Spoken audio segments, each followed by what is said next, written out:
I'm Chef Michelle Bernstein. Spend the next half hour with me, and I'll give you some recipes that need bubbles to become delicious here on SoFlo Taste.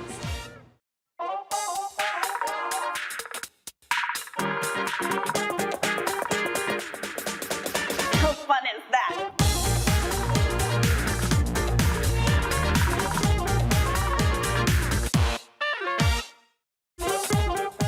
Good morning, Taste Buds. I'm Chef Michelle Bernstein coming to you from the Goya Kitchen at Union Achievement of South Florida in exciting Coconut Creek. And welcome to SoFlo Taste. Have you got gas? Well, if you've got gas, you're in the right place. Not gas in your tummy, but gas bubbles as an ingredient in a recipe. So today I thought it would be fun to be cooking with gas. Bubbles, that is. Let's get cooking.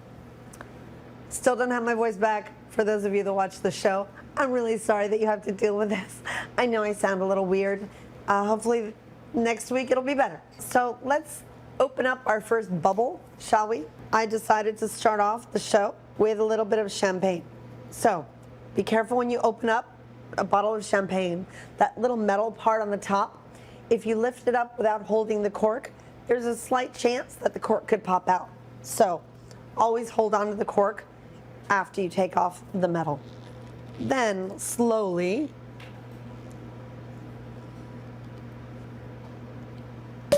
remove the cork. Okay, we're gonna make some champagne risotto because we are fancy here at SoFlo Taste, and I decided no bubble show would be appropriate without a little bit of champagne. So one thing Julia Child always said to people, never cook with an alcohol that you wouldn't drink. She always had a little wine, she tasted it, and she cooked with it. So today we're gonna make that with champagne. We're gonna make risotto a delicious dish, but you have to keep stirring for 20 minutes. Don't walk away from risotto. If I happen to jump into another recipe, I might call on a friend to come and stir my risotto for me. Who knows who that might be today? We'll see. So right here I have chicken stock, really nice and hot, just holding in a holding pattern, waiting to join my rice. So let's start out with a little bit of oil and a touch of butter. And we have some risotto rice. So risotto is in the style that you cook something. You can make risotto out of pretty much anything. I've made risotto out of potatoes before. The rice is what matters in a good creamy risotto. So normally you can find arborio. That's the most common risotto rice that you would make risotto out of. Or you can go a little bit higher up in status and go into like a carnaroli rice, which is quite delicious. So any good risotto starts out with some type of an onion. Here I have shallots, which are my personal favorite. We're gonna go ahead and cook those until they're really nice and soft. Switching to a wooden spoon, traditionally, always the best to make risotto. Next, we're gonna start mixing in our rice. You always wanna toast your rice in your fat before you start adding your liquid. It just kind of helps the process move along. Now to me, there's two really important parts of a perfect risotto.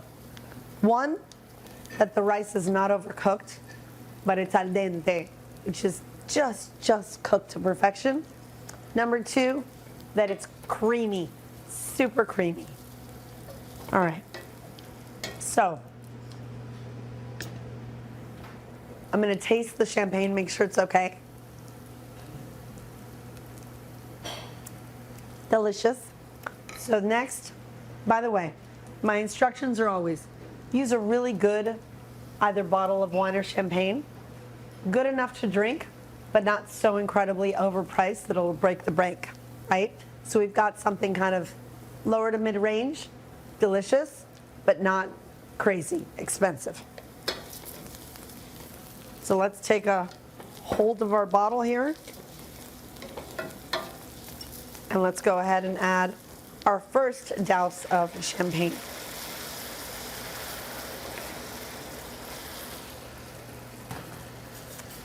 So what I've decided in this risotto is to start with champagne and end with champagne. So the first thing, the first liquid we add to this after the fat will be the champagne.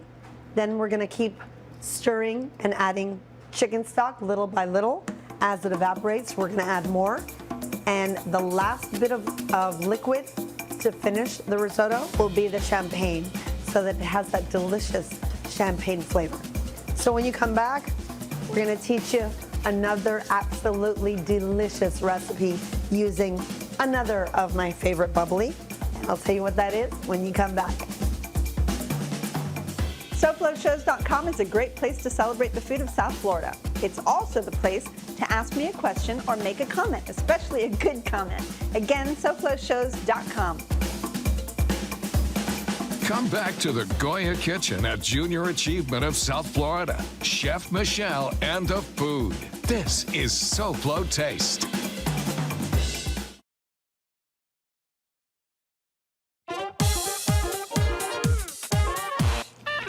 Welcome back to SoFlo Taste. I'm here at Junior Achievement of South Florida and Coconut Creek, a place committed to hands-on learning for your kids. For more information, visit jasouthflorida.org. Now back to the bubbles. Okay, everybody, got a few things going on. Let me tell you a little bit about this first. I've decided to cook these gorgeous bone-in short ribs, thanks to Delaware Chicken Farm and Seafood Market, with a beautiful dark beer. So we're gonna go for Guinness. I'll tell you about that in a second. Let's jump over here and finish our risotto first. So we're gonna add a little bit more bubbles. Get that nice and warm.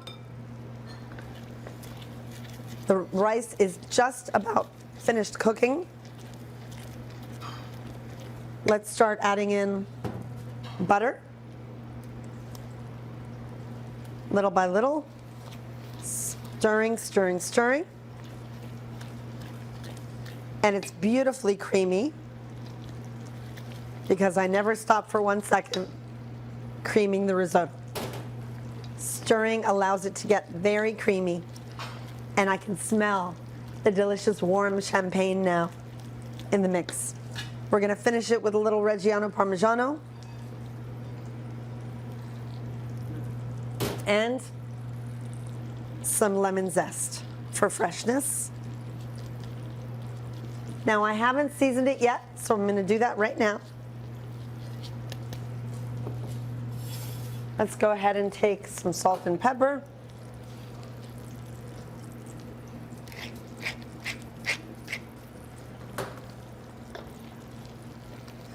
And we have a beautiful, beautiful champagne risotto to start off our bubbly. I'll go ahead and serve it.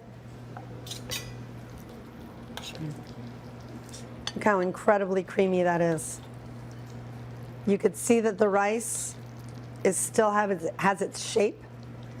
It's al dente, it's just cooked through, but not mushy.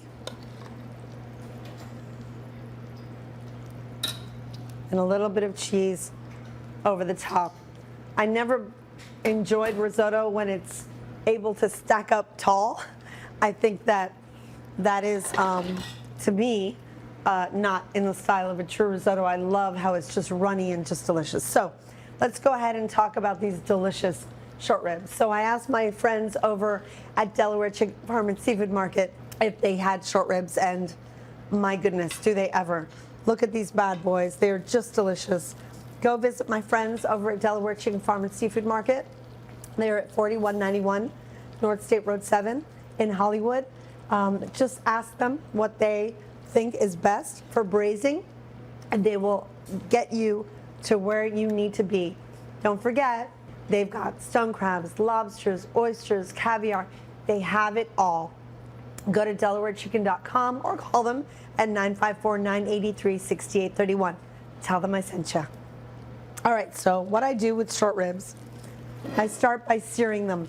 I get a sear all around the whole rib, okay? And then I put them into a pot where it will cook in the oven. With this delicious rendering, all this good fat, I go ahead and take some what we call mirepoix vegetables. We've got onions. We have carrots. And we have celery. We've got a lot of Guinness. And we've got some beef broth for cooking these ribs. I'm gonna add a little bit of garlic for flavor.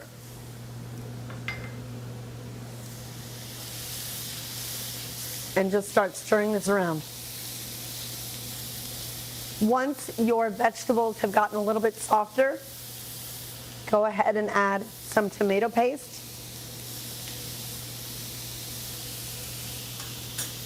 And it's really important that you cook down your tomato paste quite a bit.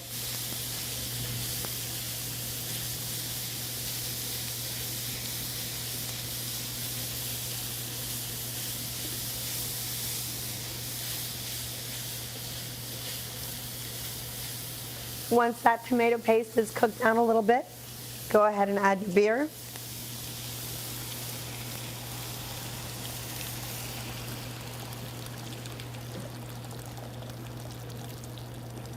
That's a lot of Guinness.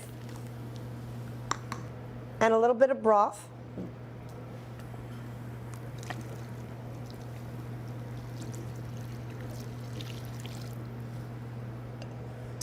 I've got thyme and parsley wrapped up in a nice little bundle so that the leaves of the thyme don't come out too much. That'll go in there.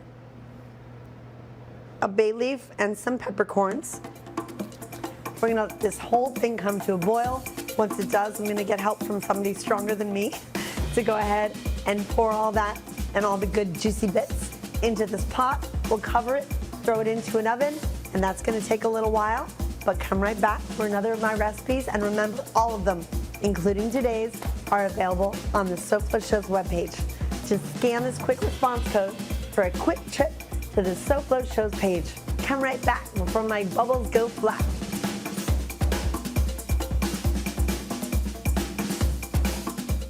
I'm design expert Elena Capra, and after Michelle, join me for SoFlo Home Project here on Local 10. To get a taste of what we made on today's show, go to SoFloShows.com. Come right back.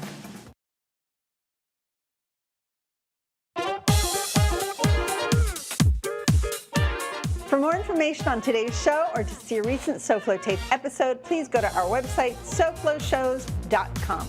There you can find everything SoFlo Taste. Welcome back to SoFlo Taste at the Goya Kitchen at Junior Achievement of South Florida. So, with the magic of television, obviously, the ribs are done. Now, these ribs, covered the way they were in the oven, take a good 3 hours. I would check them after 2, check them after 2.5.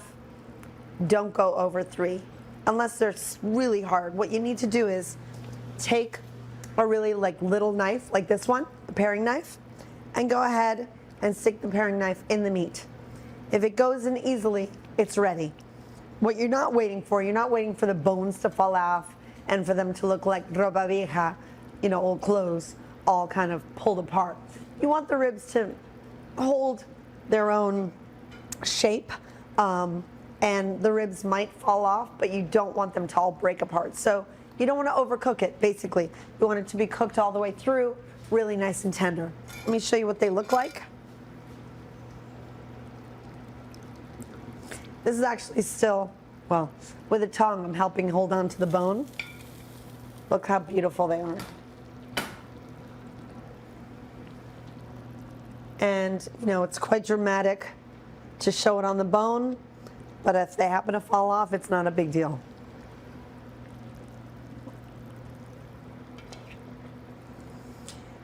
There's a couple different things you can do.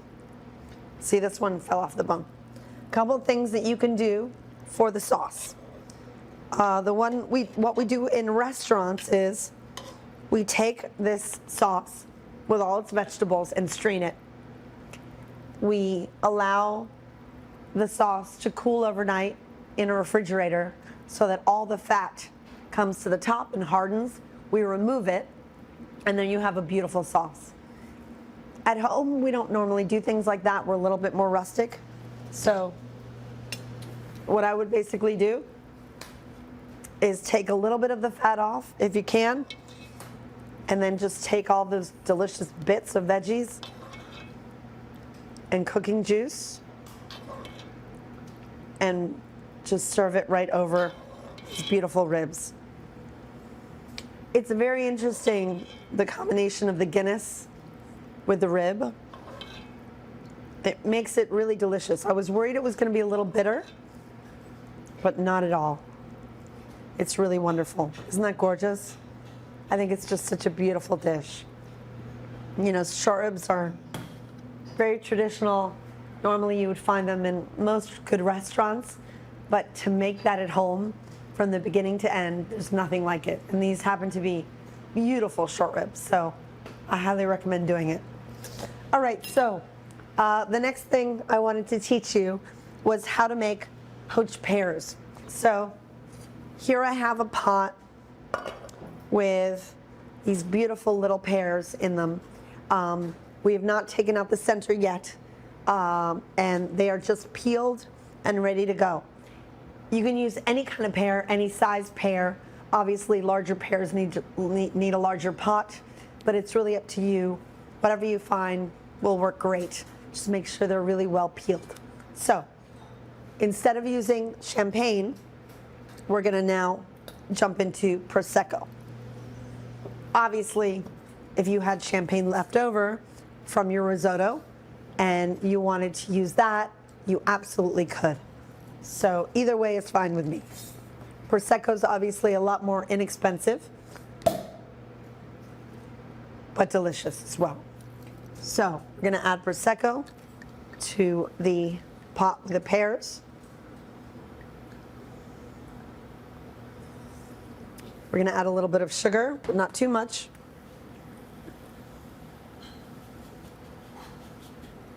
And for flavor, we're gonna add a couple of cinnamon sticks and a couple of star anise. This is star anise.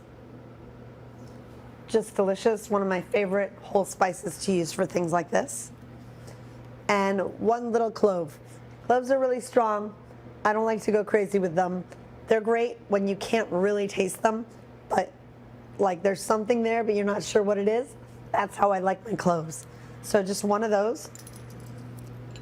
And then go ahead and take the lemon, stand it up, and let's cut a couple of strips off of a lemon. Let's throw that in there. So you want to bring everything up to a boil, bring it down to a really cool simmer, and let that go.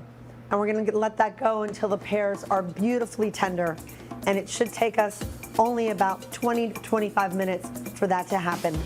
2 minutes before that happens, we're going to go ahead and add some grapes to the mix, thus making a beautiful poached pear and grape dish.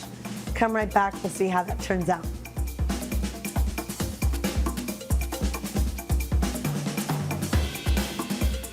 SoFlo Taste will return right after this.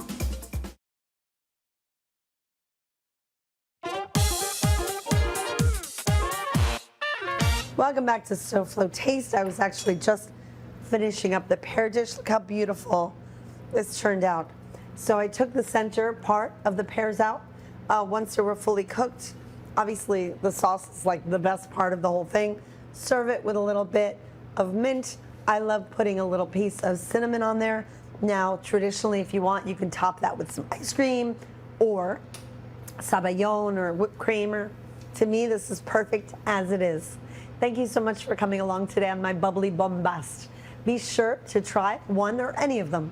Next week, did you make a New Year's resolution to eat cleaner? There may not be any cleaner eating than to eat vegan. If you don't like the idea of eating anything with a face, join me for the next SoFlo Taste and my great tasting vegan recipes. Now let's check in with the host of SoFlo Home Project and our friend Elena Capra. Elena, what are you doing next on SoFlo Home Project? Hi, Michelle. Good morning. So today we are going to be sharing design tips on how to create a beautiful home without using a lot of bold color. Coming up on SoFlo Home Project, we tour a gorgeous dream home designed in a neutral color palette. Well, thank you, AC. We'll be watching next. So taste buds, thanks for spending another morning with me. I love sharing my recipes with y'all. And I'll see you here next time. Goodbye, mwah, and good taste.